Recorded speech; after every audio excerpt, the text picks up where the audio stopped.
Stage पर जलवा furrows बावकार उलमाए ज़वील एहतराम शुराए इस्लाम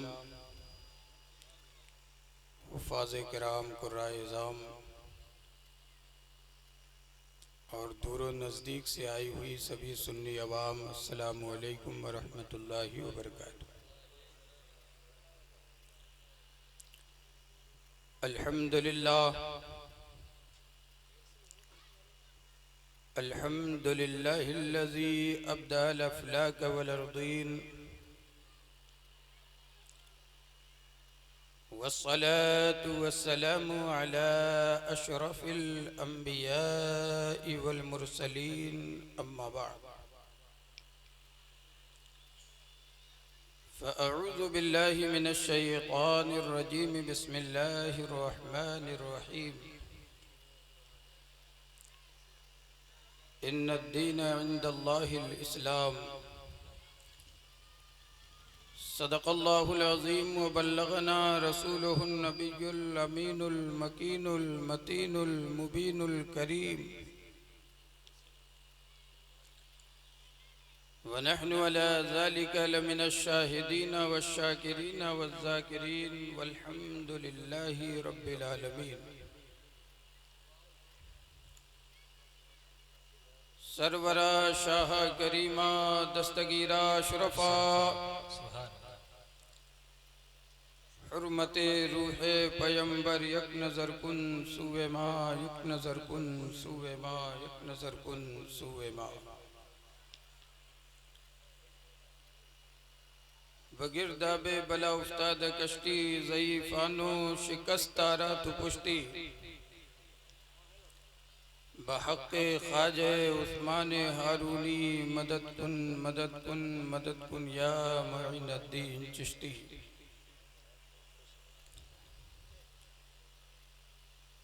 आज की ये बाबरकत महफिल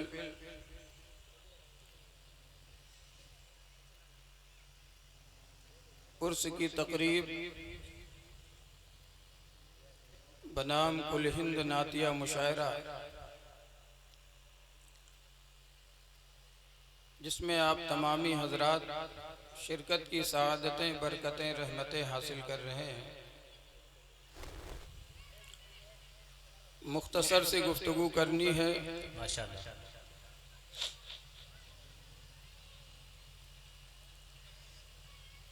आप हजरात जिस मकसद के लिए तशरीफ़ लाए हैं, माशाअल्लाह, शोराए किराम की शक्ल में पूरा का पूरा दस्तरखान सजा हुआ है। ये के बाद दीगरे आप तमामी हजरात महजूज होंगे।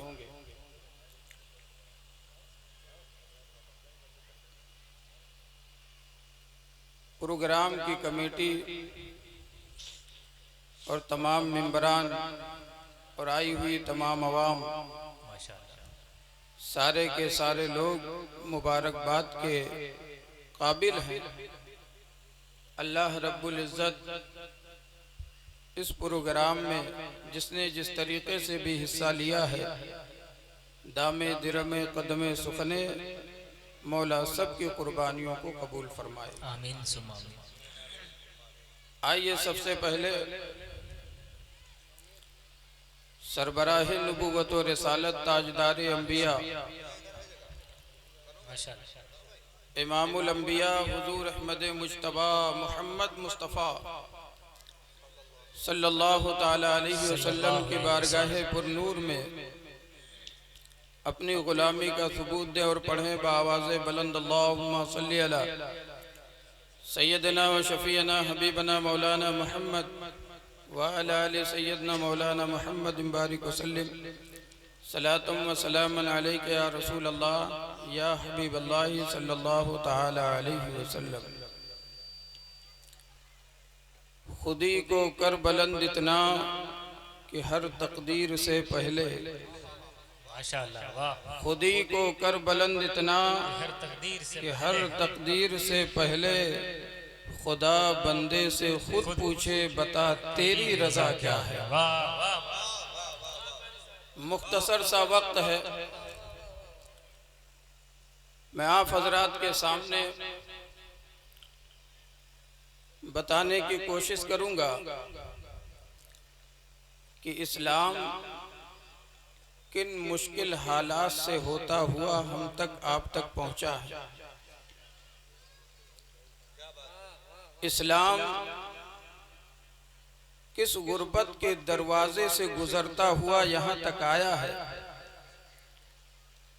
और इस्लाम के सामने हर दौर में कितने बड़े बड़े चैलेंजेस आए, लेकिन इस्लाम अपनी खूबियों के साथ सारे के सारे चैलेंजेस को मुंह तोड़ जवाब देता हुआ हक और सदाकत का परचम लहराता हुआ हम तक आप तक पहुंचा है। क्योंकि मैंने जिस आये शरीफा को उन्वाने सुखन बनाया है, रब ताला इरशाद फरमाता है, बेशक अल्लाह के नजदीक सिर्फ दीन इस्लाम है। अल्लाह का महबूब दीन है, पसंदीदा दीन है, उसी ने भेजा है, उसी ने उतारा है और उसी ने तारीफ भी की है। ये ऐसा दीन है जिस दीन के आने के बाद इंसान तमाम दीनों को यके बाद दीगरे इस्लाम के मुकाबिल ला करके देखता रहा, जांचता रहा, परखता रहा, लेकिन दूसरे दीन जो खुद जो है साख्ता थे, बनाए हुए थे, खुद के तैयार किए हुए थे, जिनकी कोई हैसियत न थी, इस्लाम के सामने वो टिक ना सके, मद्दे मुकाबिल खड़े रह ना सके और उनका खात्मा भी होता नजर आया। क्यों?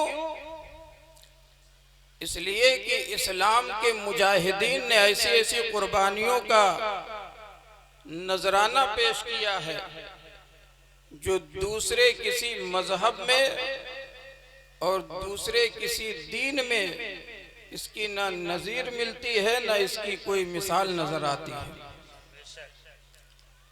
हम बस ये समझते हैं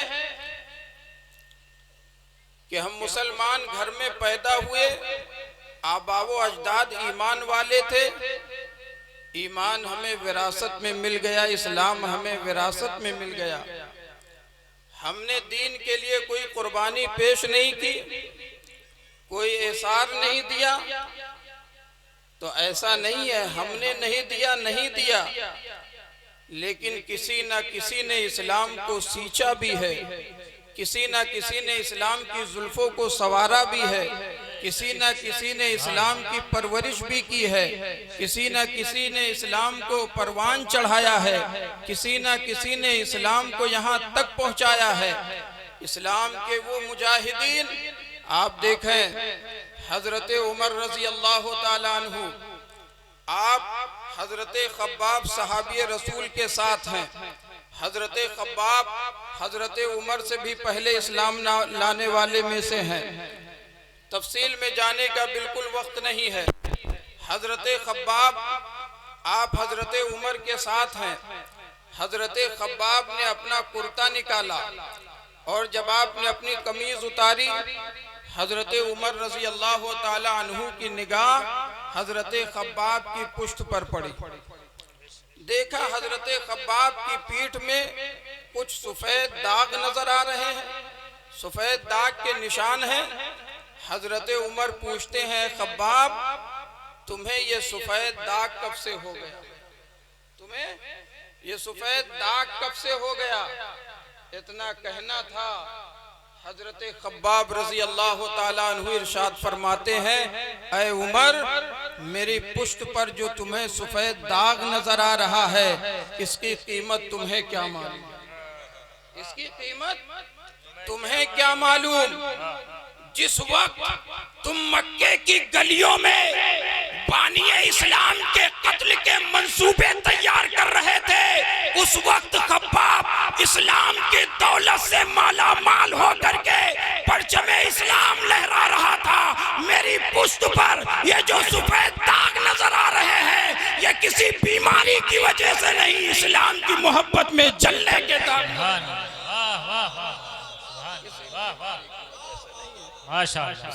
मोहब्बत में जलने की वजह से नजर आ रहे हैं। हजरत उमर की तवज्जो और ज्यादा बढ़ गई। कहा क्या बात है, जरा खुलासा कीजिए। हजरत खब्बाब फरमाते हैं, जिस वक्त मैंने ला इलाहा इल्लल्लाह मुहम्मदुर रसूलुल्लाह पढ़ा और इस्लाम के दामन में अमान ली, पूरी की पूरी बस्ती जो है मेरे मुखालिफ हो गई। मक्के के लोग मेरे दुश्मन बन गए, जो हमारे अपने थे वही गैर होते नजर आने लगे। मुझे तंग किया गया, मुझ पर तंज किया गया। मक्के में जमीन को मेरे तई जो है तंग कर दिया गया और हर तरफ से मुतालबात हो रहे थे, ऐ खब्बाब, तुमने जो नया दीन कबूल किया है इसे छोड़ दो, तुम पुराने दीन की तरफ पलट आओ। तुम्हारी जो है अमान इसी में है कि तुम अपने आबाओ अजदाद का दीन फिर से कबूल कर लो। जब मैं ला इलाहा इल्लल्लाह मुहम्मदुर रसूलुल्लाह पढ़ने के बाद दीन इस्लाम से 1 इंच भी पीछे न हटा, बाल बराबर भी जब मैं पीछे न हटा, मेरे इरादे में जब लोगों ने पुख्तगी देखी, मेरा हौसला देखा, अज़्म मुसम्मम देखा, तो कुफ्फार मुशरिकीन ने जो है मुझे अपने तंज का निशाना बनाया और अपनी दुश्मनी अदा करनी चाहिए। यहाँ तक कि कुफ्फार मुशरिकीन ने लकड़ियाँ जमा की और जमा करने के बाद उसमें आग लगाई। जब आग के शोले भड़कने लगे, फिर मुझे गिरफ्तार करके लाया गया और मुझे नंगा बदन करके, मुझे बरहना करके, कमीज भी उतार करके मुझे उन दहकते हुए शोलों पर पीठ के बल इसलिए लिटाया गया और मुझसे मुतालबा किया जा रहा था, ऐ खब्बाब, अभी भी तुम्हारे जान की अमान है, अभी भी तुम्हें माफ किया जा सकता है, अभी भी तुम्हें आजादी दी जा सकती है, अभी भी तुम्हें छोड़ा जा सकता है, यह आखिरी मौका है। तुम ला इलाहा इल्लल्लाह जो पढ़ रहे हो, तुम इससे पास आ जाओ, दीन इस्लाम को तुम जो है साइड कर दो, अपने पुराने दीन पर जो है कायम हो जाओ।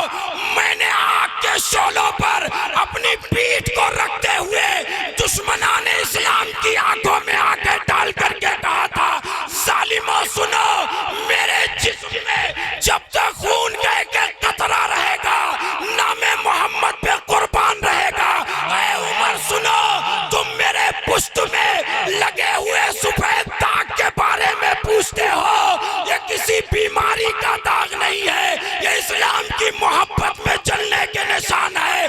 मैंने कुफ्फार से कहा था, कुफ्फार सुन लो, तुम मुझे आग पे लिटा रहे हो, उमर तुम भी सुन लो, मैंने उनसे यही कहा था कि मेरे जिस्म की चर्बी पिघल पिघल करके तुम्हारी लगाई हुई आग को बुझा देगी, लेकिन मेरे अंदर जो ईमानी हरारत है उसमें कोई कमी नहीं है। नारे तकबीर, नारे रिसालत, जश्न ईद मिलादुन नबी, उर्से करीम शहीद, नारे तकबीर, नारे रिसालत। सुभान अल्लाह, वाह वाह, बहुत अच्छा कारी साहब। इन मुश्किलात से गुजरता हुआ, बहुत अच्छा, इन परेशानियों का सामना करते हुए इस्लाम ने अपने कदमों को आगे बढ़ाया और बढ़ा करके जो है अपनी मंजिलों को तय करता रहा। ये तो सिर्फ एक मिसाल है, एक मिसाल है सहाबी रसूल की। आओ देखो, खुद हमारे और आपके आका सल्लल्लाहु ताला अलैहि वसल्लम का मैदान तबलीग में क्या हाल रहा करता था। आप अल्लाह की वहदानियत फैलाने के लिए, लोगों को जन्नत की तरफ बुलाने के लिए, दोज़ख से लोगों को बचाने के लिए, हिदायत का रास्ता हमवार करने के लिए आप लोगों के दरमियान जाया करते थे, उन्हें दीन समझाया करते थे, ला इलाहा इल्लल्लाह की दावत दिया करते थे। लेकिन उसके नतीजे में क्या देखा गया? आप दीन फैलाने के लिए निकल रहे हैं, लोग आपके रास्ते में कांटे बिछा रहे हैं। आप दीन बताने के लिए निकल रहे हैं, लोग आप पर जो है पत्थर बरसा रहे हैं। आप दीन की तबलीग के लिए निकल रहे हैं, लोग आपको जो है तंज का निशाना बना रहे हैं, आपको ताने दे रहे हैं, आपके लिए जो है जमीन तंग की जा रही है, आपके कत्ल की साजिशें रची जा रही हैं।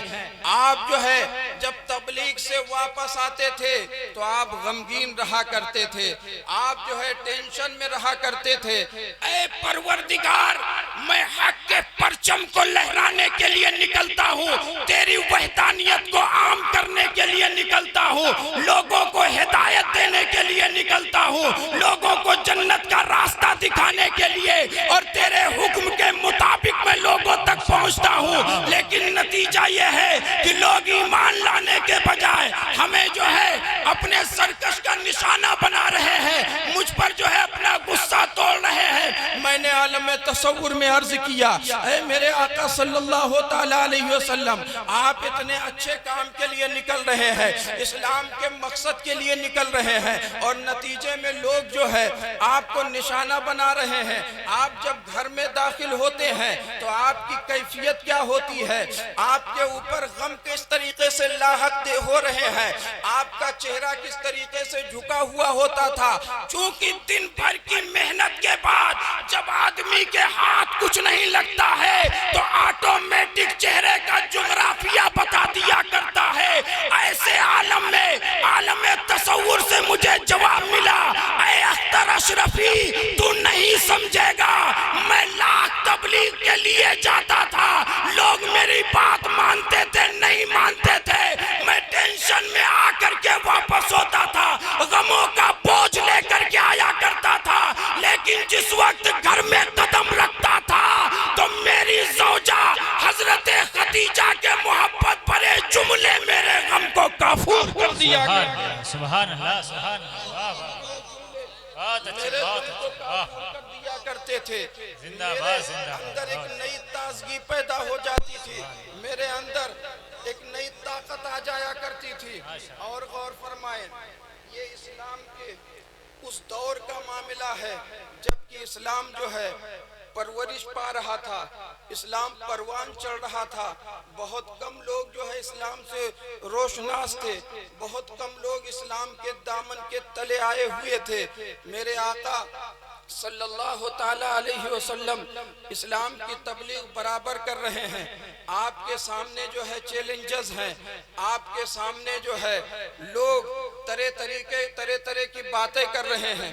कहीं से जो है इक़्तिदार दिया जा रहा है, कहीं से जो है सोना और चांदी से आपको तौलने की बातें की जा रही हैं, कहीं लोग जो है ये कह रहे हैं कि मोहम्मद तबलीग से बाज आ जाओ, तुम्हारे सामने जो है मक्के का हुस्न पेश कर दिया जाएगा, आपको चौधरी मान लिया जाएगा, आपको हुक्मरानी अता कर दी जाएगी, आपको अपना सिपे सालार मान लिया जाएगा। लेकिन बस शर्त यह है कि ऐ मोहम्मद तुम तबलीग के रास्ते को बंद कर दो, अपने कदमों को रोक लो, तुम जो है नए दीन की इशाअत से बाज आ जाओ। तमाम तरीके के कुफ्फारों मुशरिकीन की तरफ से चैलेंजेस हैं मेरे मुस्तफा के सामने। कहीं से मक्के का हुस्न देने की बात कही जा रही है, कहीं से इक़्तिदार देने की बात की जा रही है, कहीं से आपको लालच का जो है लालच देने की बात कही जा रही है, कहीं दिरहम और दिनार से तोड़ने की बातें की जा रही है। आमिना के लाल ने, मुस्तफा जाने आलम ने कुफ्फार और मुशरिकीन की आंखों में आके डाल करके कहा था, ऐ मक्के के काफिरों सुनो, अगर तुम मेरे एक हाथ में चांद ला करके रख दो और दूसरे में सूरज ला करके रख दो, फिर भी मैं मोहम्मद दीन इस्लाम की तबलीग से कभी बाज नहीं आ सकता। नारे तकबीर, नारे रिसालत, उर्से करीम शहीद, नातिया मुशायरा, नारे तकबीर, नारे रिसालत, सुभान अल्लाह। कभी बाज नहीं आ सकता। मेरे बहुत मुस्तफा अच्छा, खुद इरशाद फरमाते हैं, वाह। नबी खुद फरमाते हैं कि तबलीग के रास्ते में जितना मुझे सताया गया, जितनी मुझे तकलीफें दी गई, बेशक किसी और को इतनी मुश्किलात का सामना नहीं करना पड़ा।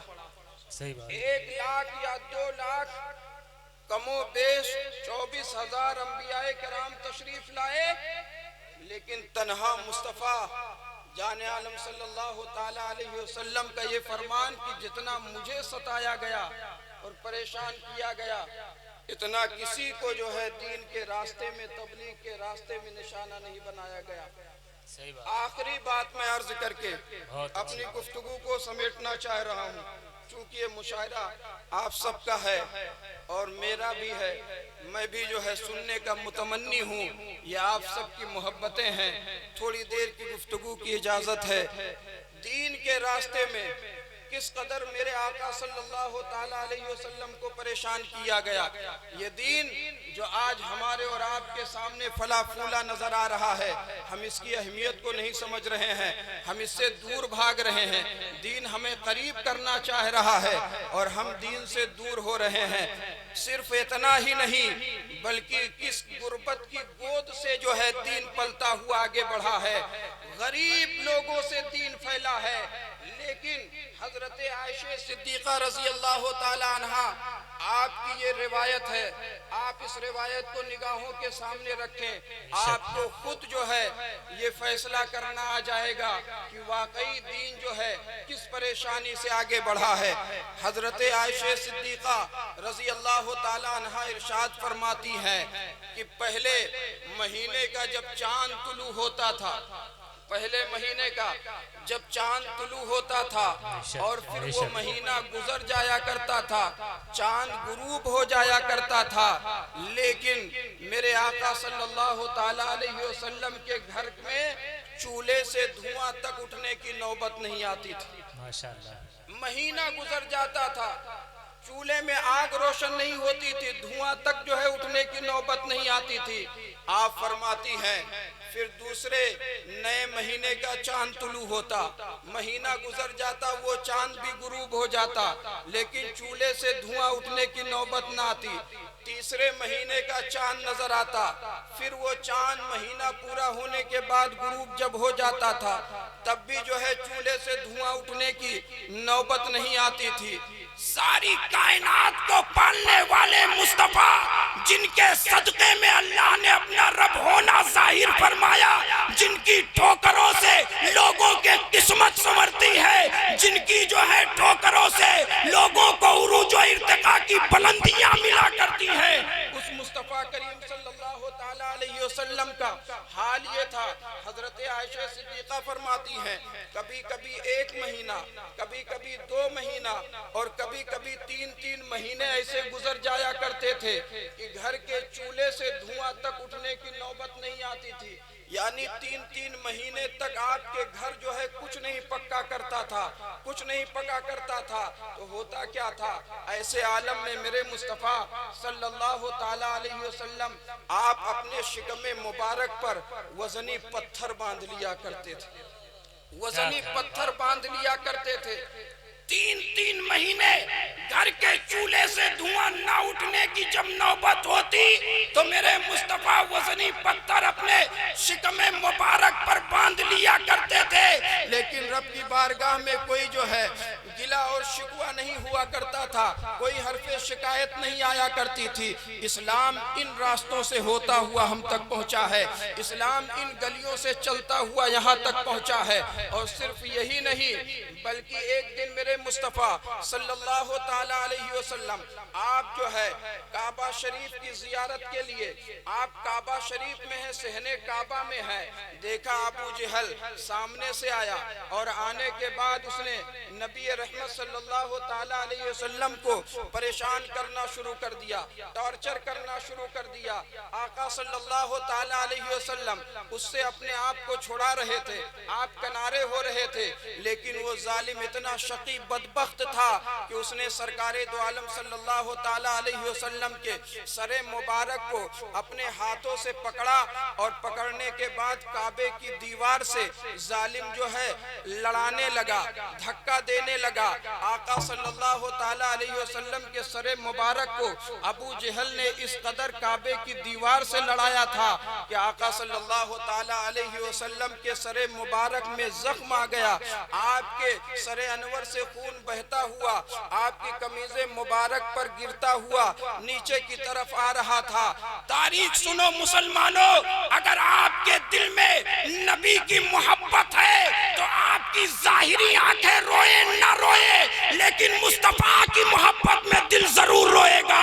वो अबू जहल जो दुश्मन इस्लाम है, जो पैगंबर इस्लाम है, जो इस्लाम का कातिल भी है, जो इस्लाम को जो है मिटाने की साजिश भी करने वाला है, बानी इस्लाम के सरे मुबारक को काबे की दीवार से उसने जो है लड़ाना शुरू किया और नबी का सरे मुबारक जख्म आलूद हो गया।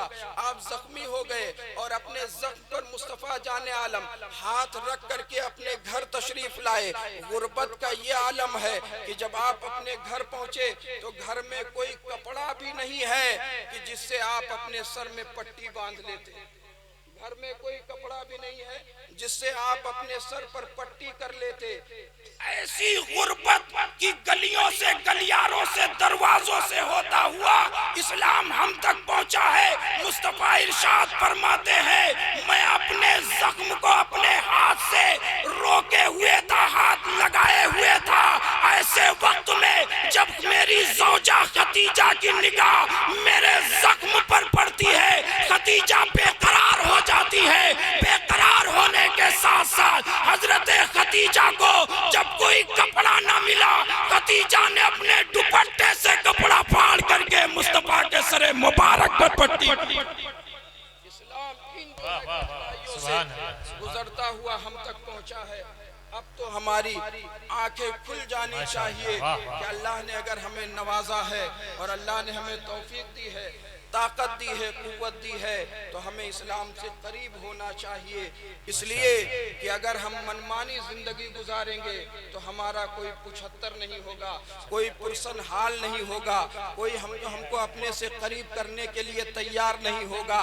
वाहिद मजहब इस्लाम एक ऐसा सच्चा धर्म है और मजहब है जिसकी वसातों की जो है कोई फाउंडेशन नहीं है, जिसकी वसातों की कोई इंतहा नजर नहीं आती है। इस्लाम की बारगाह में और इस्लाम के दामन में अगर जो है बेइज्जत आता है तो उसे इज्जत अता की जाती है। रोता हुआ आता है, इस्लाम उसे मुस्कुराता हुआ छोड़ता है। अगर कोई गिरा हुआ आता है, इस्लाम उसे उठाता नजर आता है। अगर कोई भूखा आता है, इस्लाम खिलाने की दावत देता है। पता चला कि तुम्हें दुनिया में किसी और बारगाह में इज्जत मिले ना मिले, लेकिन इस्लाम ऐसा वाहिद धर्म है जहाँ इज्जतों की मसनत लगी हुई है, इज्जतों के गुलदस्ते सजे हुए हैं। मैं कहना चाहता हूँ कि जब तक बिके न थे तो कोई पूछता न था, या रसूल अल्लाह तुमने खरीद कर मुझे अनमोल कर दिया। सलाम।